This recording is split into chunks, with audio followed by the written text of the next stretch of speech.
it's time to sit back and relax with your favorite drink. And listen.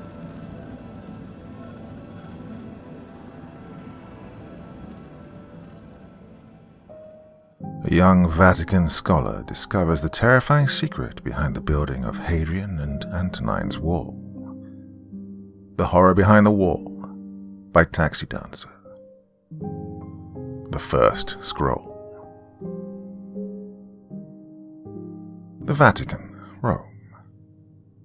My name is Giuseppe Barbieri, and as I'm writing this, I'm under the employ of His Holiness Pope Pius X as a librarian's assistant under Monsignor Matteo Fiorentino, who serves His Holiness as, among his many duties, the caretaker for the library. It's the 1st of November, 1903, and the chilly winds which whip about the holy city are rustling the red and yellow leaves which are now beginning to fall. I am alone now in the lower levels of the library, the corridors and halls now empty since the doors have closed for the evening.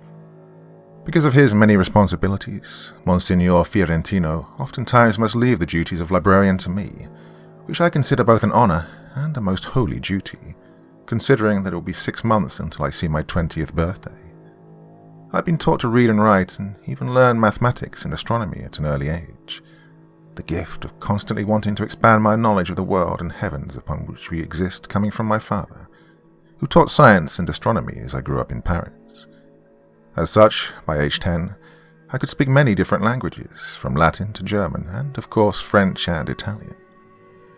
My acceptance by the Vatican to work as an assistant to Monsignor Fiorentino was not very well received by my father, who instead wanted me to follow in his footsteps to be an educator and astronomer, and, in truth, that was my ultimate goal when my time working here at the Vatican Library eventually came to a close. However, first I felt that my place was here, surrounded by the ancient manuscripts, texts, and scrolls, learning as much as I could and soaking up all the wisdom of the great scholars, thinkers, writers, and poets of their time. I felt that before I could teach the younger generations about the wonders which most certainly await them in the future, I must learn about the past. It took much convincing before my father relented and allowed me to journey back to my home country and to begin work at the Vatican, on the condition that on my 20th birthday I would leave the employ of His Holiness Pope Pius and begin my studies at university. That was 2 years ago. 2 years in which every day I awoke feeling blessed by God to be able to work here and be surrounded by the vast spiritual, scientific, and cultural wisdom of the ages. Oftentimes, like tonight, I found myself awake deep into the twilight hours, reading a dusty manuscript under candlelight or electric light until the Monsignor admonishes me to go to sleep. It reminds me a bit of my own father, intelligent, kindly, but also very strict in carrying out his duties. He doesn't mind that I often spend my free time perusing these ancient texts, but when it's time for the lights to dim and nightly devotionals to begin, he's neither shy nor slow to correct my lapse of focus. 10 days ago, the Monsignor came to me with a particular task which, he said, would be dreary to anyone else except for someone like me, and, as usual, he was absolutely correct. The library was home to thousands of manuscripts and collections of manuscripts, and as of the past few decades, the cataloguing and organizing of the texts and collections of manuscripts had fallen into neglect. His Holiness Pope Pius X had requested that the entirety of the Vatican Library be organized and categorized by time the manuscript was written, the subject matter, and by author, if known.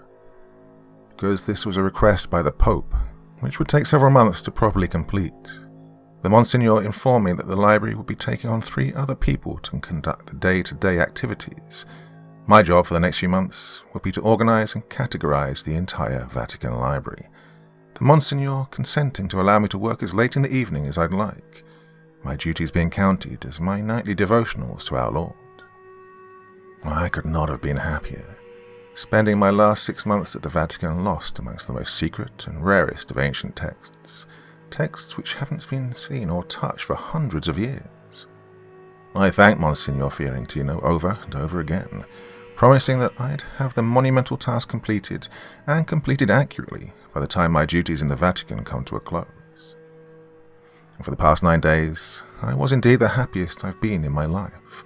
cataloguing and organizing collections of texts according to the exacting instructions given down from Pope Pius himself, while making notes for myself of the text I wanted to peruse further later in the evening when the workday is over.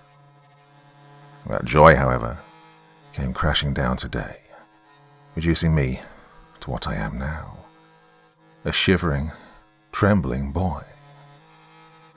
I had been happily cataloguing the mountains of manuscripts this morning, a rather extensive collection of ancient scrolls and texts from the collection of Pope Leo, when I spied something rather peculiar with the library.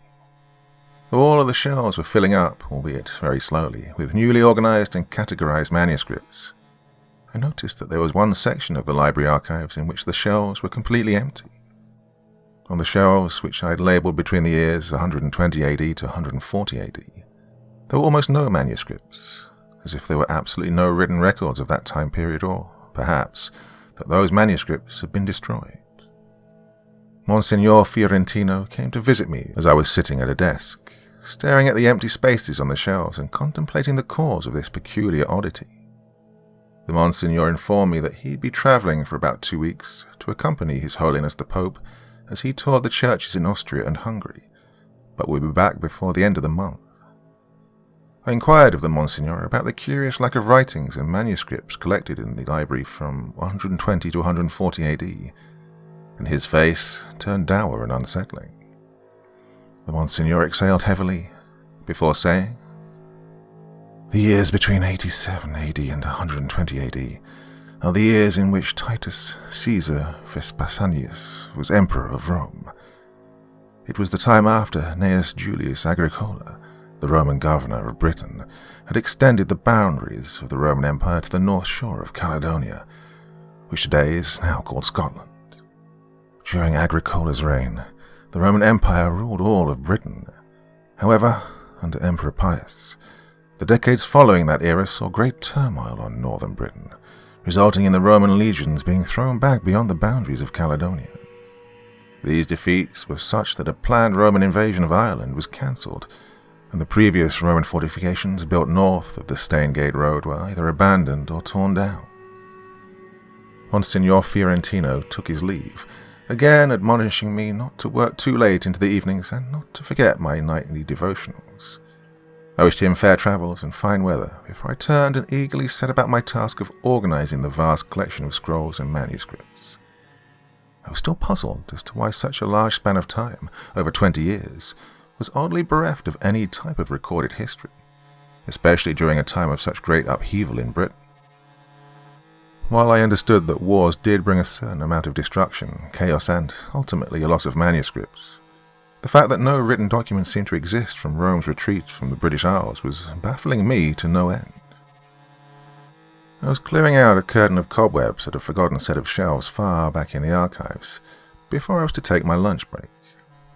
I was looking forward to eating my meal out by the Fontaine di Piazza San Pietro under the bright afternoon sun.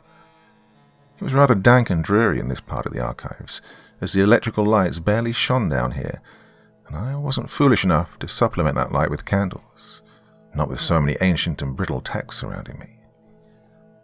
It was on the top shelf that I found a most curious object. It was a wooden box reinforced with bands of iron. Though ancient-looking, the wood was sturdy, and there was a heavy rusted lock which kept the box firmly shut for what seemed like eons. The box was about 60 centimeters square and exceedingly heavy. It took quite a bit of strength for me to carry it in one hand, while I used the other to steady myself as I descended the shaky ladder to the floor. Placing the box gently on a sturdy pushcart, I wheeled it squeakily to the open reading area, where blessed sunlight shone through the thick, dusty window panes down to the 3 long reading tables arranged on the glossy white and gold tiled floor. Transferring the box to one of the reading tables made of heavy African blackwood, I blew and wiped the thick coating of dust off it. Coughing from the clouds of dust, I grabbed the large ancient lock and gave it a light tug. The lock held firm, as I'd expected, but the nails which held the clasp in place had turned brittle with rust and came apart from the box. Normally at this point I would have run to Monsignor Fiorentino, excitedly I might add, to inform him of my discovery. But with the Monsignor away for a few weeks and, forgive me, my patience being far from what was required to wait for his return. I tugged again on the lock, harder this time. By the third booming thud that echoed across the room, the clasp finally came off the box. Gulping nervously, feeling as if I'd somehow committed a sin, I lifted the heavy lid off the box. The musty scent of mold and time assailed me as I looked inside. I gagged for a moment as another smell hit me. It was the unmistakable scent of death. The inside of the box was nearly pristine, the grey cushions holding the 3 scrolls hardly having deteriorated.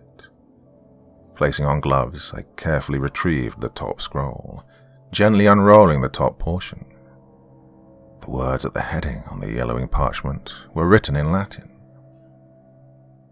To His Highness Emperor Pius, from Lucius Latinimus Macer, Chief Centurion and Camp Prefect, Legio 9, Hispania. Well, I shuddered deeply, placing my hand over my mouth. Emperor Pius had ruled from 138 AD to 161 AD. Lucius Latinimus Macer. I had never read of him before, but he was a high-ranking officer in the Roman legion Legio 9, Hispania. Camp Prefect would make him third in command of a legion of about 5,000 soldiers. Why would he be the one writing to the Emperor of Rome instead of the legion legate? These questions swirled in my mind as I gently replaced the scroll into the box and dutifully carried it to the great archival shelves, placing it on the near empty spaces denoting the time periods between 120 AD to 140 AD. I'd have to wait until the Monsignor returned to see what he had to say about such a historic find, and I prayed to God for patience and to calm my anxious heart that beat in anticipation to learn what was written on those 1,000-year-old scrolls.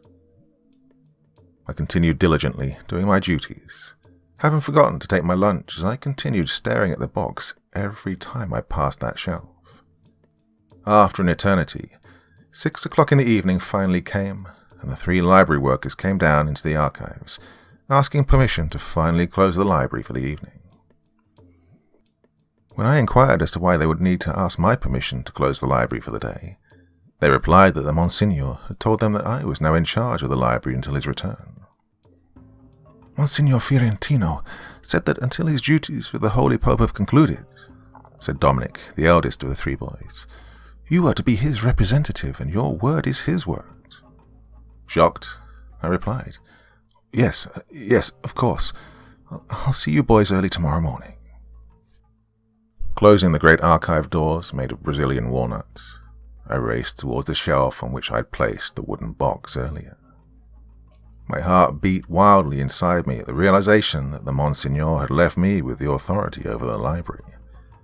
Grabbing the box again, I placed it on the cart and pushed it to the reading tables.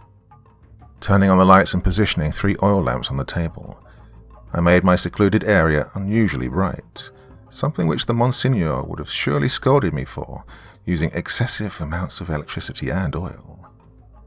Hardly able to contain my excitement, I pulled out all 3 scrolls. To my surprise, it was not 3 separate letters written to the Emperor, but actually one long account written on 3 different scrolls. Oh, Holy Father, please forgive me for my curiosity. Had I known the horrors contained within those accursed scrolls, I would have left them locked in that box, forgotten forever until the Son of God returned to wipe away the evil that hangs over us all. Perhaps after you hear what Lucius Latinimus Macer had written, you'll understand why I did what I did. So here is the entire account of what the Chief Centurion and Camp Prefect of Legio 9 Hispania has written nearly 2,000 years ago. And may God have mercy on us all. To His Highness Emperor Pius, from Lucius Latinimus Macer, Chief Centurion and Camp Prefect, Legio 9 Hispania. Hail, great Emperor, ruler of the world. I bring you tidings of loyalty, as well as news of our campaign against the savage Caledonians and the building of the Antonine Wall north of Hadrian's Wall.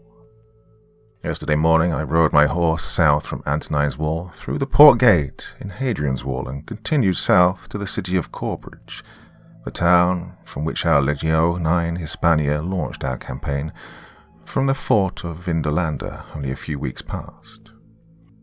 Though a rather squalid and pathetic place, it did boast a rather large library with manuscripts and texts of the peoples and cultures of the northern lands, as well as the mythologies and legends to which the savage northerners ascribed. This library was easily the most well-constructed and grandiose structure in the region, and was warded over by supposedly holy men, but whom Legion Legati Titus considered charlatans and phony sorcerers. Surrounded by a high stone wall, the library was also rumoured to hold tomes of ancient magical spells. Our young tribune, Quintus, suggested that we tarry a while to learn what we could of the library's secrets. But because our second-in-command was not a military man, Legat Titus told Quintus that he could bury his head in as many of the savages' fairy tales as he liked after the Caledonians had finally been subjugated. As I said, this occurred weeks past, before our northern march towards Caledonia, and before I eventually returned to Corbridge with Tribune Quintus and only 7 other soldiers. Forgive me, my lord, as my account seems to jump back and forth, but the events of the past weeks still haunt my soul, and I am in a race against time to raise that legion before those accursed Caledonian sorcerers can reach them first. I shall start on the day Legio 9 left Fort Vindolanda, near Hadrian's Wall, to journey north to the Glasgow Bridge Tower. Tribune Silvius had just completed construction of the Glasgow Bridge Tower on Antonine's Wall, which overlooks the flowing River Kelvin to the north.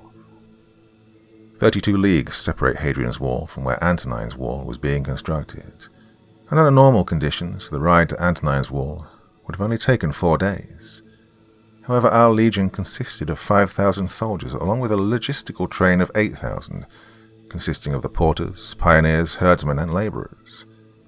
Combined with the foul, stinking weather which the fitful gods of the Britons constantly hammered us with, our movement to Antonine's Wall took well over 12 days, Legat Titus being forced to stop the legion's progress to await the passing of storms which turned the ground into a sea of mud and rivers to overflow their banks. When the legion finally reached the Glasgow Bridge Tower, Legat Titus turned over the pioneers and labourers which he had conscripted from the far southern territories to Tribune Silvius to add to his manpower since, as you well know, the local conscripts have been abandoning their duties, citing their fear of some mythological local legends which have frightened them away.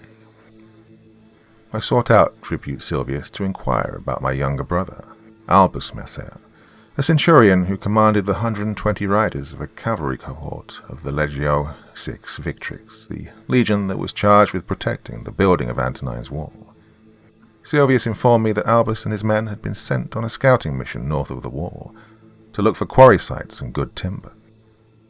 Albus and his cohort left from here, the Glasgow Bridge Tower, about 8 days ago, said Tribute Silvius. Albus's commander instructed him to be gone no longer than 4 days, as enemy tribes roam the lands north of the River Kelvin. 8 days, I said. Why has no one gone to search for them? Legio 6 is stretched far and thin as it is, answered Silvius, deeply apologetically, and the rains had flooded the river. It's only receded 2 days ago, and we'd hoped that once your legion arrived, you could perhaps solve the mystery of our missing scouts. Who is the commander that abandons an entire cohort to the blasted grey mists of this cursed lands?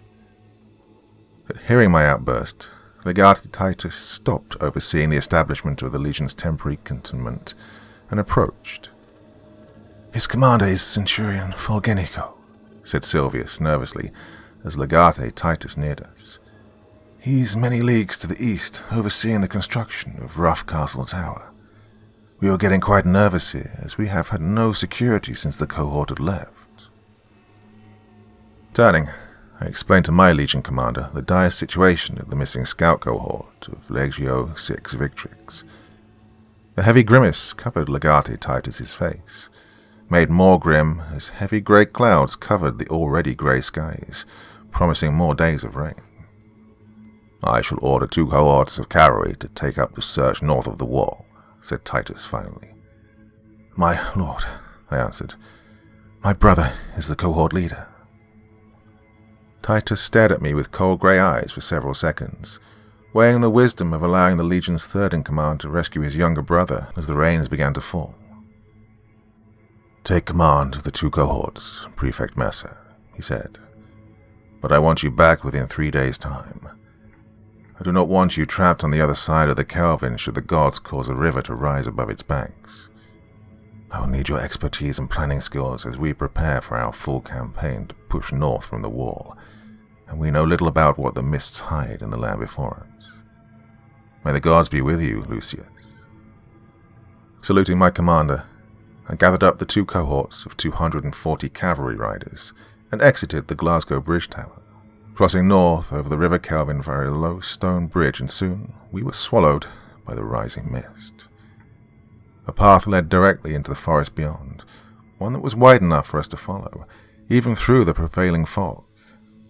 Eerily, there seemed to be no noise, no insects, no birds, nothing outside of the nickering of our horses, the mushing sound of their hooves on the muddy trail, and the dull clanking of weapons and armor.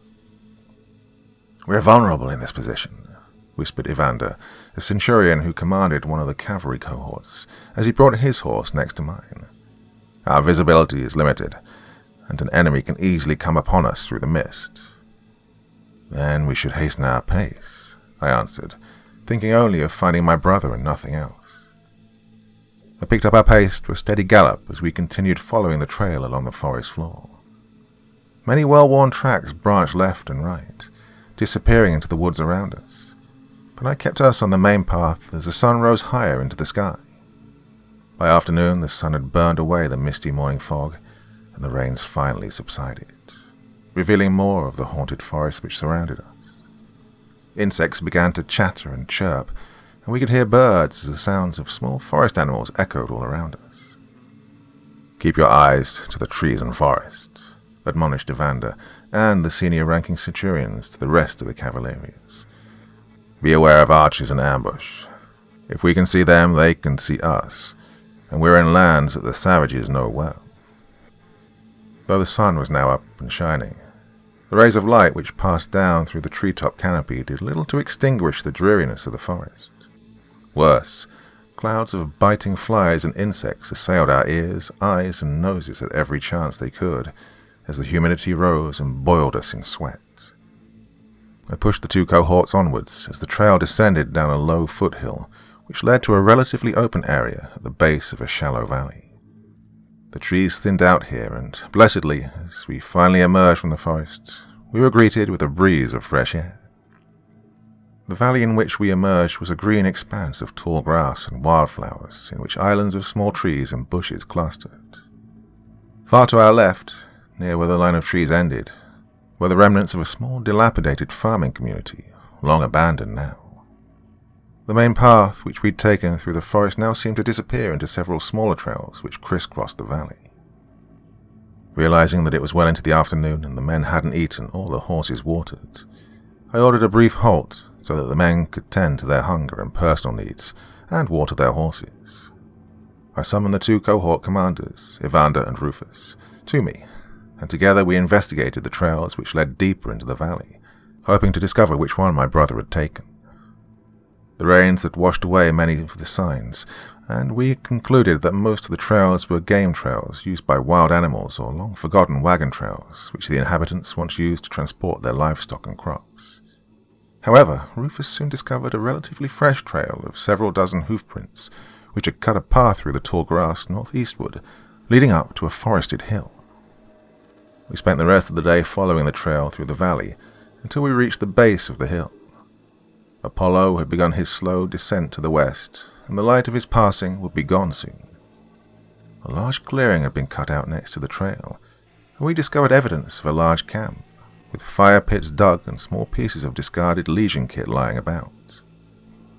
"They camped here," said Rufus, an excellent tracker and hunter. "I would say that this camp is no older than 5 or 6 days." Elated, I would have pressed the search further, but both the men and horses were tired after a long day's ride. The skies were darkening again, with a promise of evening showers, and I knew that pressing on after dark in these foreboding, enemy-infested woods would be an unwise risk. Still knowing that I only had one day left to search for my brother's missing cohort, maybe less, I reluctantly ordered the men to make camp here and erect their shelters before the rains came again. I also gave them permission to make fires to warm themselves and to heat their meals, the rains allowing, and instructed each cohort to have one of every 3 soldiers on sentry duty until we left in the morning. In my personal tent, I shared a meal of bread, bacon, mutton, and wine with my 2 cohort commanders as we planned the next day's movements. Though I was confident that we were skilled and disciplined enough to defeat any of the savage tribes who may try to attack us, and fleet-footed enough to escape if we were not, our biggest problems would be the rain, the mist, and our general unfamiliarity of the land on which we would be campaigning. Satisfied that my men were rested but alert, and the security of the camp had been set, I bid Commanders Evander and Rufus good evening, and settled down for the night. The rains, thankfully, were light, and their pattering upon the roof of my tent conspired to put my restless mind to sleep. I awoke after the mid of night, with absolutely no sound coming from the oppressive blackness around me. I tried to recall the dream which I just had, remembering only my brother staring down at me. Staring down. Staring down. There was something wrong with his face. I pulled back the flap of my tent and stepped outside, grateful for the clear skies and the cool air. The rain had stopped. "Is there something wrong, my liege?" said the senior ranking of the 2 guards standing at my tent's entrance. "No," I said. "Stay alert." As I lay back down on my blanket, wondering what had woken me up, the wind had picked up, driving down from the north, and a faint scent hit my nose. It wasn't overwhelming and seemed to drift in and out at the very borders of my perception. It was barely imperceptible, but it was there. I'd smelled that scent many times in the past, usually after a slaughter of warriors littered the battlefield. It was the smell of rot. At this point, the manuscript of Chief Centurion and Camp Prefect Lucius Latinimus Mesa came to an end, but it was picked up in the second scroll. More intrigued than horrified, I continued reading, as this seemed more the beginning of a fairy tale adventure than the apocalyptic calamity which it ended up becoming.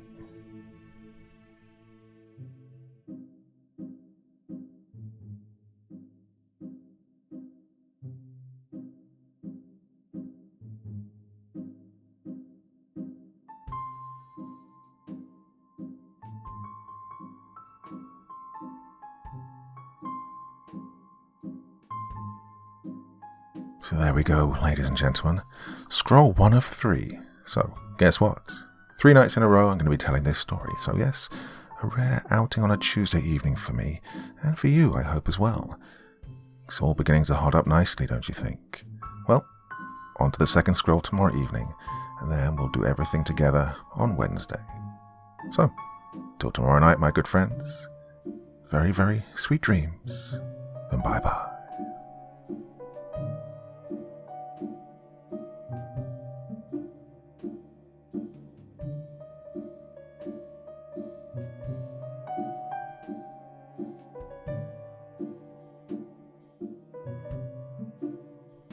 Thank you so much for taking the time to listen to this story today. It really means a lot to me and to the author of the story, of course.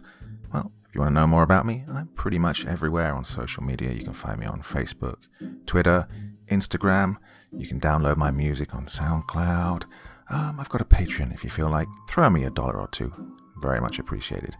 And of course, on Reddit, I have a place where you can leave stories if you want me to read one that you've written. Well, hoping to see you all again very soon. Till then, sweet dreams. Bye-bye.